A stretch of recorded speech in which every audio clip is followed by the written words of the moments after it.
Before I begin, I want to send a special message to everyone who's been affected by Hurricane Laura. Our hearts are with you. The President will continue to support you every step of the way. And just like Americans always do, the nation will come together to help you rebuild your homes, businesses, and communities stronger and more resilient than ever before.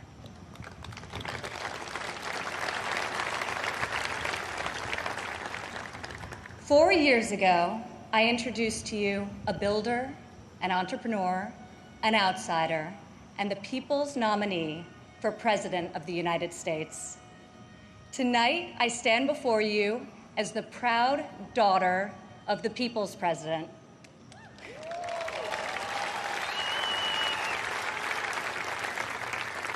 He is our commander-in-chief, champion of the American worker, defender of common sense, and our voice for the forgotten men and women of this country.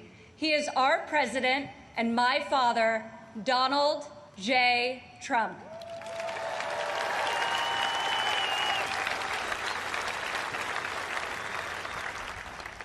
This evening, I want to tell you about the leader I know and the moments I wish every American could see. I want to tell you the story of a president who is fighting for you from dawn to midnight, when the cameras have left, the microphones are off, and the decisions really count. When Jared and I moved with our 3 young children to Washington, we didn't exactly know what we were in for, but our kids loved it from the start. My son, Joseph, promptly built Grandpa a Lego replica of the White House. The president still displays it on the mantle in the Oval Office right over there so that he can show world leaders, just so they know he has the greatest grandchildren on earth. I agree. Over the last 4 years, we've learned a lot. I've seen in Washington it's easy for politicians to survive if they silence their convictions and skip the hard fights. I couldn't believe so many politicians actually prefer to complain about a problem rather than fix it. I was shocked to see people leave major challenges unsolved so they can blame the other side, campaign on the same issue in the next election. But Donald Trump did not come to Washington to win praise from the Beltway elites.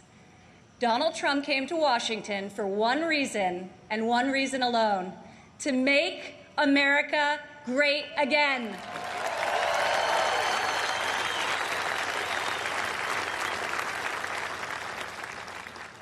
My father has strong convictions.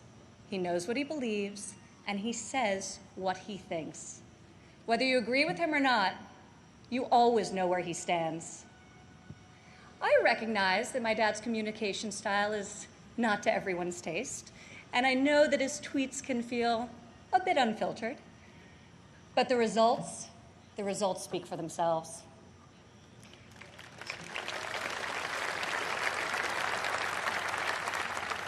He is so unapologetic about his beliefs that he has caused me and countless Americans to take a hard look at our own convictions and ask ourselves, what do we stand for? What kind of America do we want to leave for our children? I am more certain than ever before we want a future where our kids can believe in American greatness. We want a society where every child can live in a safe community and go to a great school of their choice. We want a culture where differences of opinion and debate are encouraged, not canceled, where law enforcement is respected, where our country's rich diversity is celebrated, and where people of all backgrounds, races, genders, and creeds have the chance to achieve their God-given potential. This is the future my father is working to build each and every day.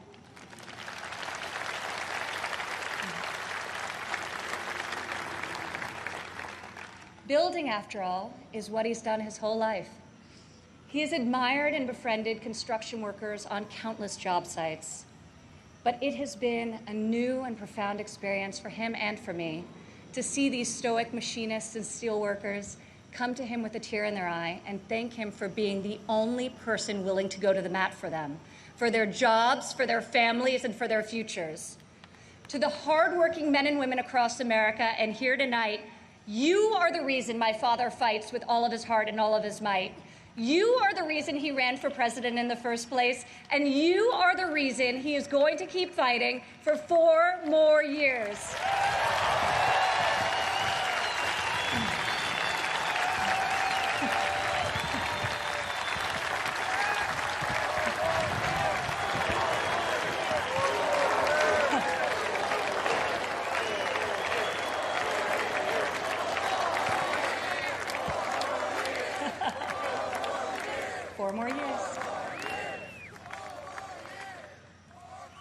I remember one evening in early February of 2018, we were in the Oval Office with my father's top economic advisors, and the president was pushing to keep the promise he made to renegotiate the bad trade deals that had gutted millions of middle-class jobs.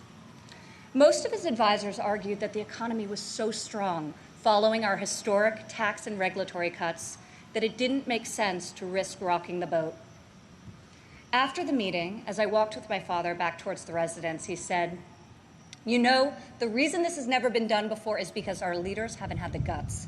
When the economy is good, they settle for good, and when things are bad, they don't have the will or ability, so they kick the can until it's someone else's problem." He was right. If my father didn't take on these fights, no one would. In the months that followed, President Trump refused to settle for a good deal. He wanted a great deal, and ultimately, that is exactly what we got.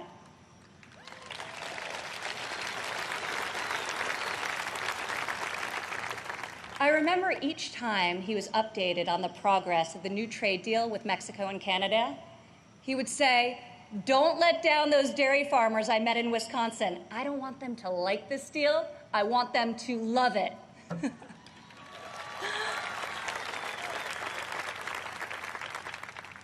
Today, in the midst of this unprecedented global pandemic, it's more clear than ever that our president was absolutely correct to take on trade when he did and bring our jobs, our factories, and our life-saving medicines back to the USA.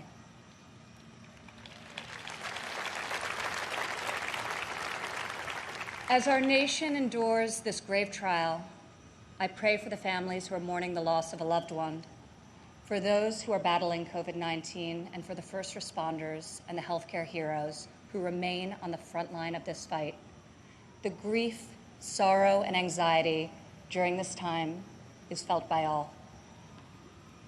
I've been with my father, and I've seen the pain in his eyes when he receives updates on the lives that have been stolen by this plague. I have witnessed him make some of the most difficult decisions of his life. I sat with him in the Oval Office as he stopped travel to Europe. I watched him take the strongest, most inclusive economy in a lifetime, the lowest unemployment in a half century, and the highest wage increase for working families in decades, and close it down to save American lives. It is why our president rapidly mobilized the full force of government and the private sector to produce ventilators within weeks, to build the most robust testing system in the world, and to develop safe and effective treatments, and very, very soon a vaccine. My father isn't deterred by defeatist thinkers. The word impossible, well, it only motivates him. Donald Trump rejects the cynical notion that this country's greatest achievements are behind us. He believes that nothing is beyond our reach and that the best is yet to come.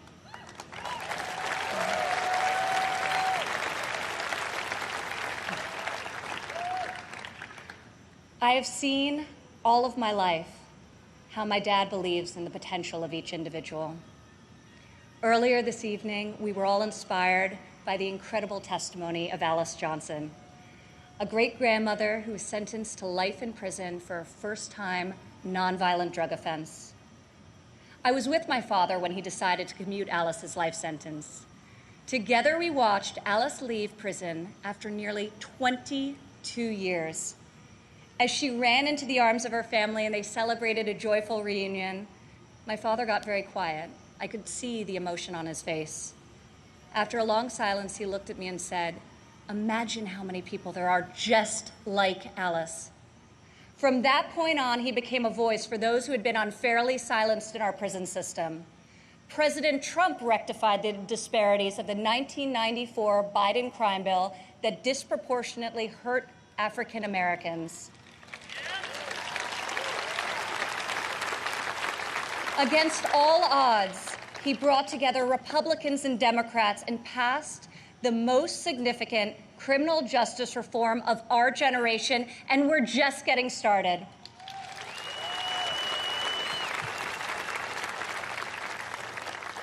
My father did not campaign on this issue.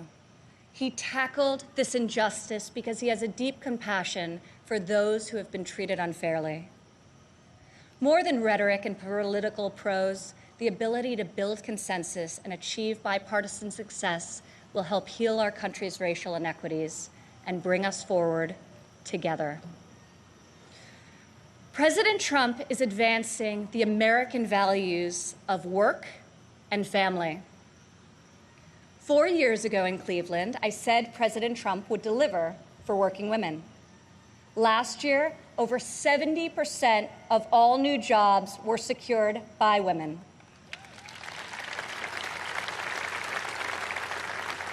Four years ago, I told you my father would focus on making childcare affordable and accessible. In President Trump's first term, we secured the largest ever increase for childcare funding, giving more than 800,000 low-income families great childcare at a cost they can afford. As part of Republican tax cuts, in 2019 alone, our child tax credit put over $2,000 into the pockets of 40 million American families. Democrat politicians recently introduced a plan to increase the child tax credit. Yet when I was fighting less than 3 years ago at the president's direction to get Congress to double the child tax credit, not a single Democrat voted to pass the law. We got it done anyway.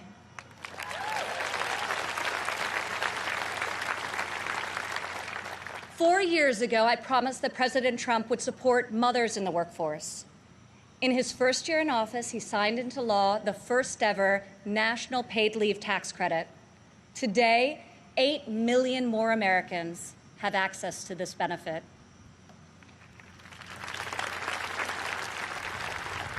4 years ago, I said that Americans needed an economy that permits people to rise again.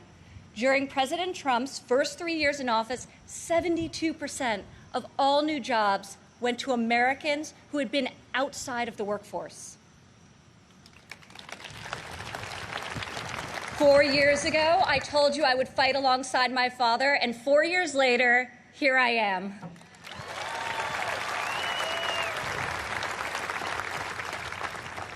Many of the issues my father has championed are not historically Republican priorities. Yet where Washington chooses sides, our president chooses common sense. Where politicians choose party, our president chooses people.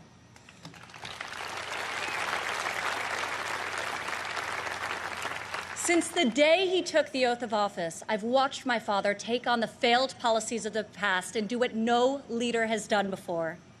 Recently, he took dramatic action to cut the cost of prescription drugs, despite fielding angry calls from the CEOs of nearly every major pharmaceutical company.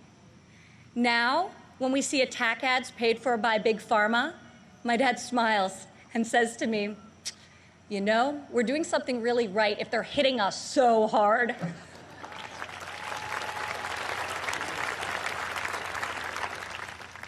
This spring, our president saw that American crops were going to waste because food supply chains were disrupted by the virus.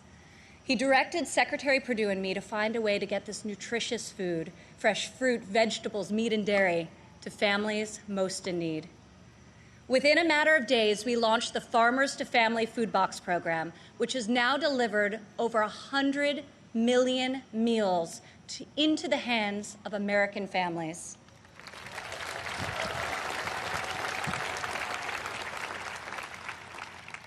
To protect the most vulnerable among us, I've worked alongside the president as he signed into law 9 pieces of legislation to combat the evil of human trafficking.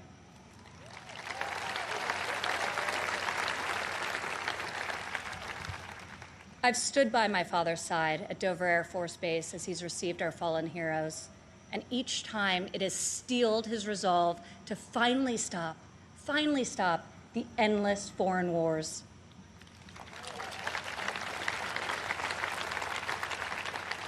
To change the paradigm in the Middle East, he took a fresh approach. I heard foreign leaders beg him not to move the American embassy to Jerusalem, yet he delivered on a promise also made and unfulfilled by past presidents because my father knew that it was the right thing to do. Defying all expectations, just weeks ago, he rewrote history again by making a peace agreement in the Middle East, the biggest breakthrough in a quarter century.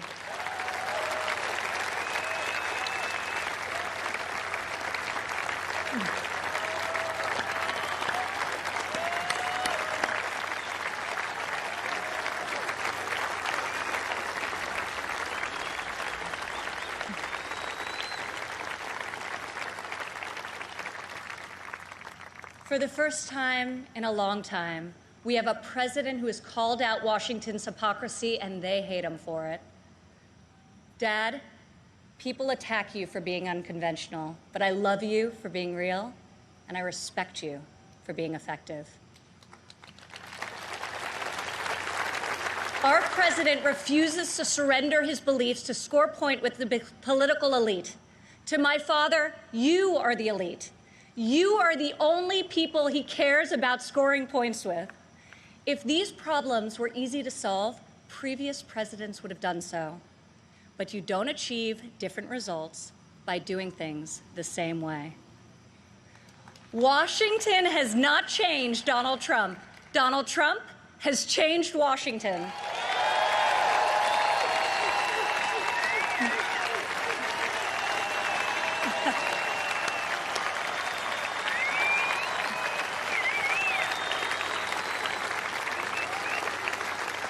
America doesn't need another empty vessel who will do whatever the media and the fringe of his party demands.